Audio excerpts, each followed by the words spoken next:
right, well, let's get started then. I'm Scott Larson. I'm the president of the Marshfield Area Chamber of Commerce and Industry, and it is my very distinct honor and pleasure to be the master of ceremonies for this ribbon cutting for Northridge Church and this beautiful new addition that you've added onto your facilities.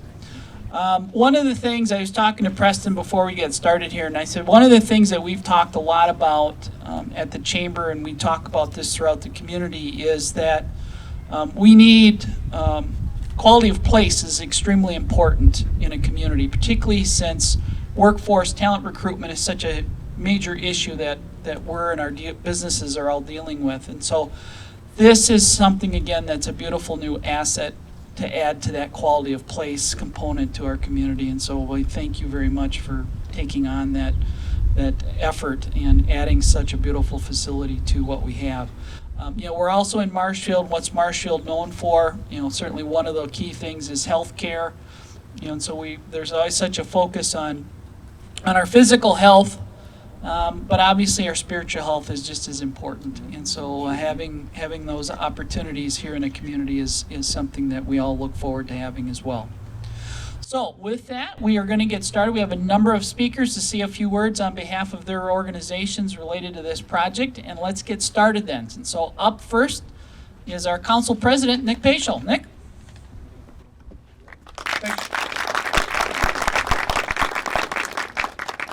Thank you, Scott, and good afternoon, everyone. As I was thinking about what to say here today, I was reminded of the book of Matthew, chapter 13, where Jesus tells 3 parables about growth. In the first, the farmer sows his seeds, and some falls on the path and is eaten by the birds. Some falls on rocky ground and is withered by the sun. Some falls on the thorns and is choked out. And some lands on good soil and produces a bumper crop.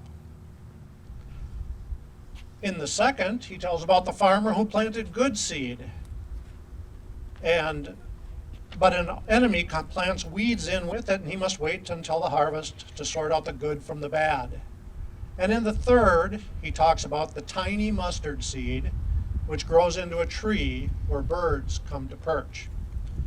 As your ministry has grown, you have found the need to grow your building, and you have created a beautiful and welcoming place here on the north side of Marshfield. On behalf of the citizens of Marshfield, I congratulate you, and as your ministry continues to grow, may the seeds you plant find fertile ground, free of weeds, and may it grow large and provide a home for God's flock.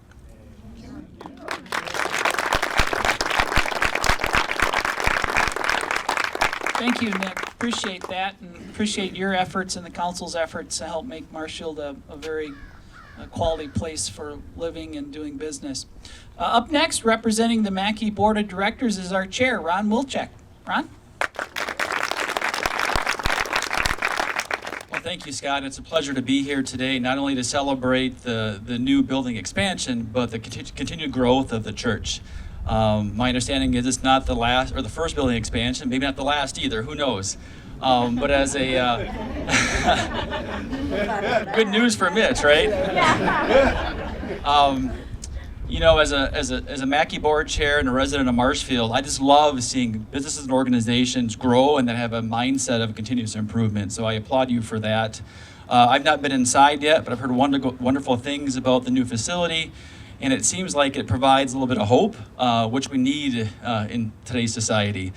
So on behalf of MACCI and the Board of Directors, congratulations on the new expansion and the growth of your church. Likewise, thank you, Ron. Appreciate your efforts on the MACCI board and all the efforts to help make MACCI a strong organization so we're able to do nice things like this and other programming that we're able to offer. Well, now we're going to learn a little bit more about what's going on here with this new facility, and so I'm going to ask Preston Tippin to come on up and give us an update on what's going on here. Thanks, Scott. Honestly, it's a blessing to be a part of the Marshfield community, serving Central Wisconsin with great businesses, great leaders, with and seeing God's grace and His power through Jesus happen in effect and be a part of affecting so many people's lives in the positive. Thanks for the idea that we live in a medical community, that health and wholeness is a huge part of that. We see church, the spiritual component as well as the relational component, how important that is. There's a lot of people in life who have been given a prowess to build things, or to see what should happen and what can happen before it even begins. I was blessed with neither. When we started the process of really realizing we need to expand, we need to grow, I was so thankful for professionals, both from those who build, like contractors, to architects, to financial institutions who say, hey, here's how you do it. And even all the questions I had, I was encouraged to ask lots of questions. Everyone's response was, trust me.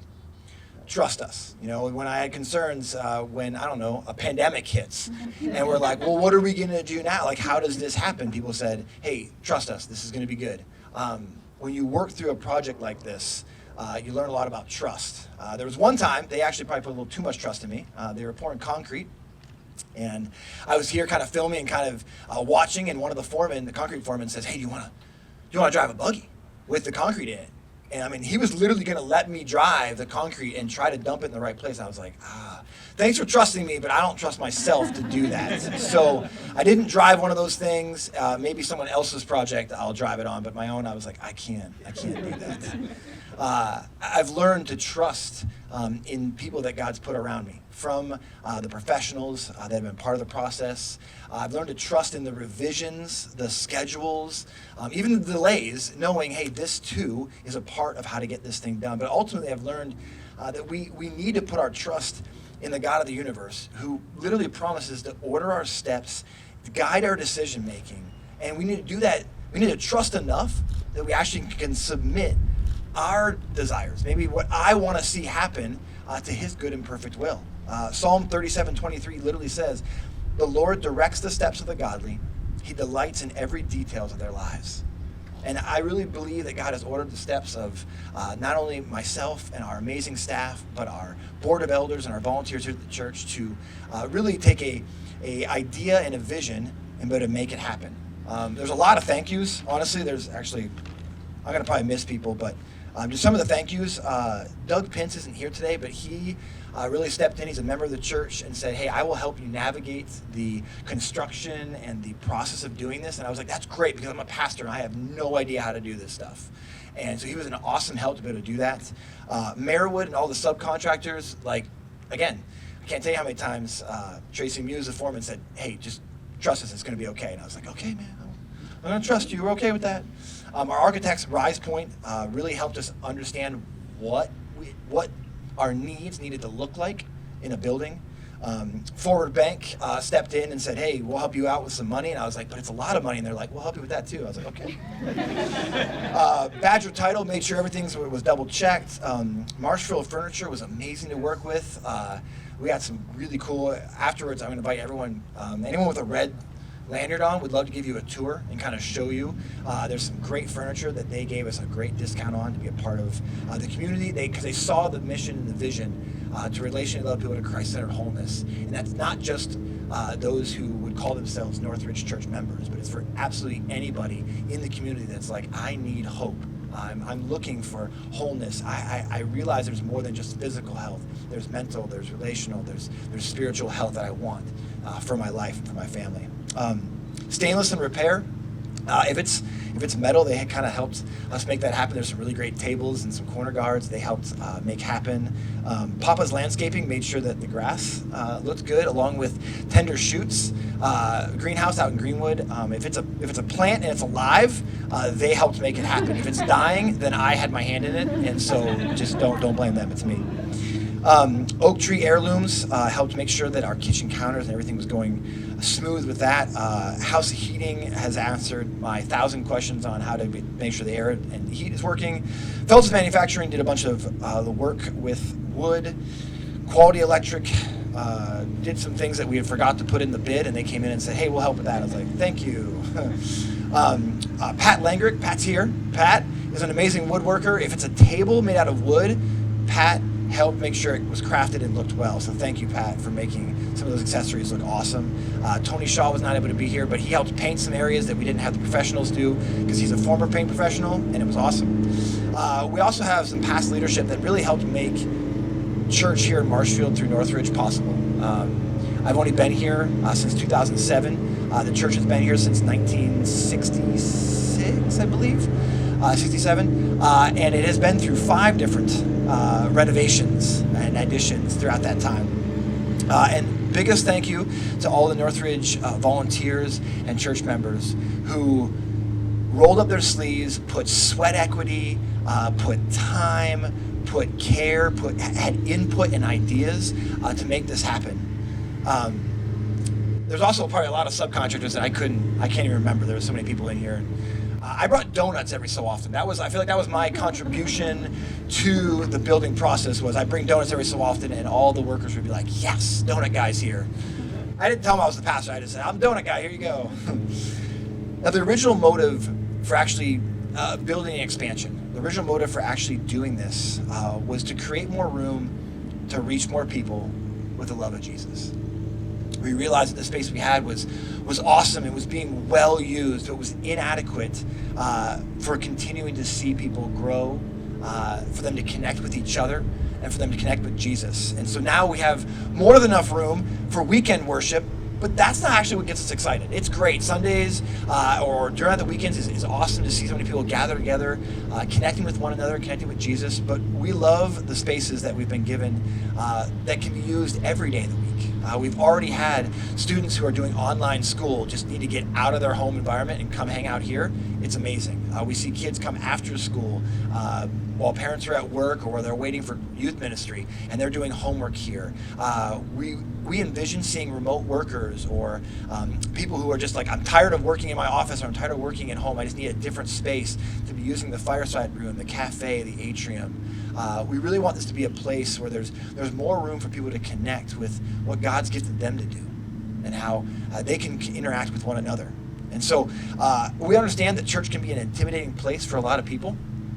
I remember as a teenager being very intimidated going to church for the first time. It was a friend that had invited me, and I was like, I don't know if I can do this. I'm glad that I went with a friend.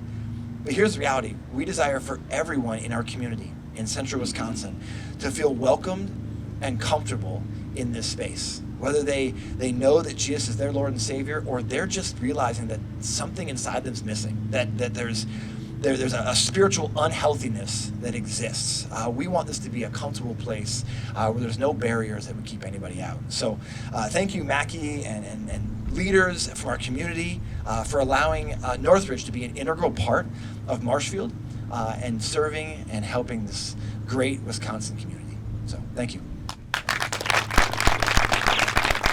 Thank you, Preston. I really appreciate that lead up to that, and as we build more anticipation here for not only the ribbon cutting, but getting a chance to go inside and see what happened here. We've got one more. We will get to hear from the general contractor, Mitch Schindler with Marwood, to talk more about the building project. Mitch? Thanks, Scott. Not nearly as natural as a pastor in giving a speech here, but I'll try. I do believe there's always supposed to be like 3 points, though, so that's what I'm gonna try to pull off here. So 3 points. Point 1, and first and foremost, I have to say this isn't about Merwood or Northridge or any one person standing here. The glory and the praise that this place brings, it belongs to God.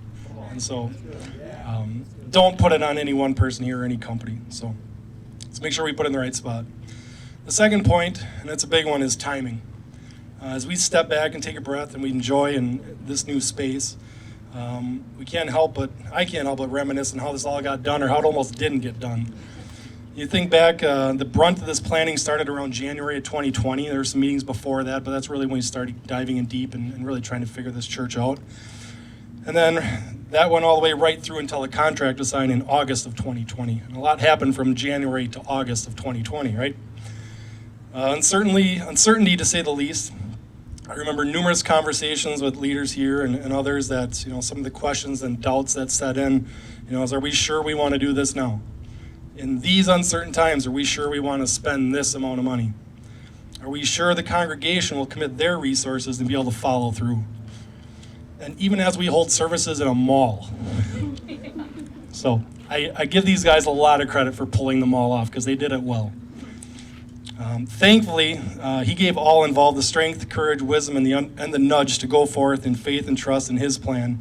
And while doing so, we positively impacted lives in a mall. So Additionally, in timing, this thing, if this doesn't get off the ground in 2020, you fast forward to a hot July day in 2021. I was helping Ben Lintner finish up some landscaping on a Friday afternoon, and casual conversation, it's how's business, and I give him the story any contractor in 2021 will give him, and that it's a battle between prices, lead times, the whole thing.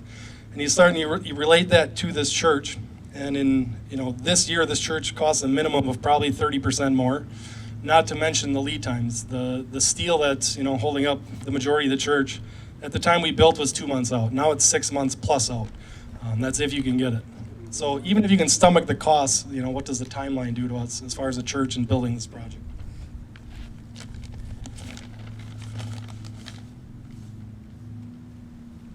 And if it doesn't get done last year, and this year is too expensive, who knows what next year brings. So, and lastly, and maybe most importantly in timing, wrapping up point 2, is the timing, and wow, do we all need more God in church right now.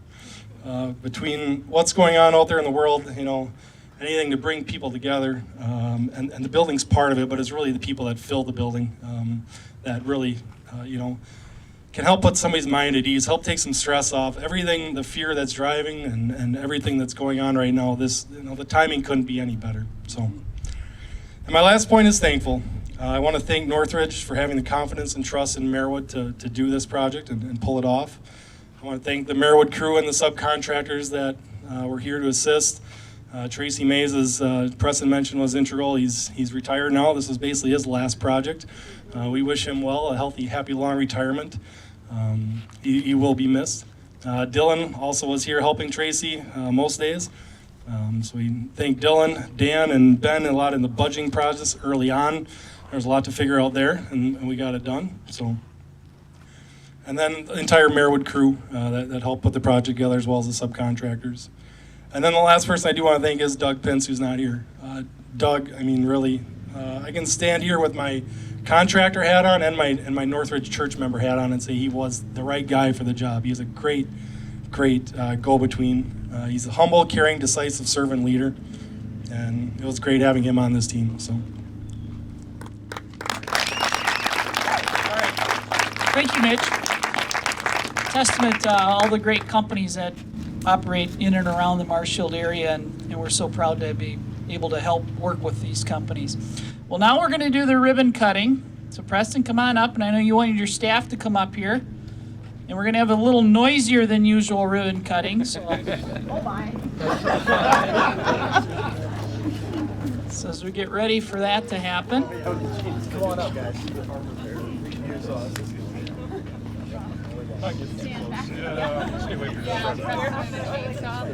Right, we should not.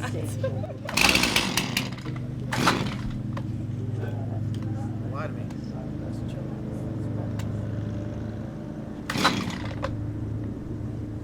It's on run.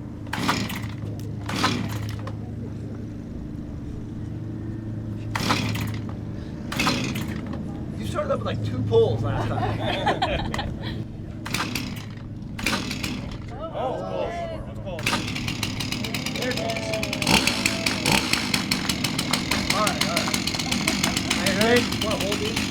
You want to hold it tight on the other end? All right? Hold that tight. Yep. Oh, yeah. There we go. I'll turn it off. Again, congratulations, Northridge. You should be very proud. This looks like it's a beautiful facility. Can't wait to get inside and see more of it. And again, to everybody that was part of that project, thank you all for the effort that you've done here. And again, as we mentioned earlier, this is going to be another great asset to the community of Marshfield, and so we appreciate that very much. So, on behalf of the Marshfield Area Chamber of Commerce and Industry and Northridge Church, this will conclude our ribbon cutting ceremony. But again, remember, we do want to encourage you to come on inside. There's some refreshments, tour the facility. But again, thank you for coming, and again, this will end our ribbon cutting ceremony. Thank you.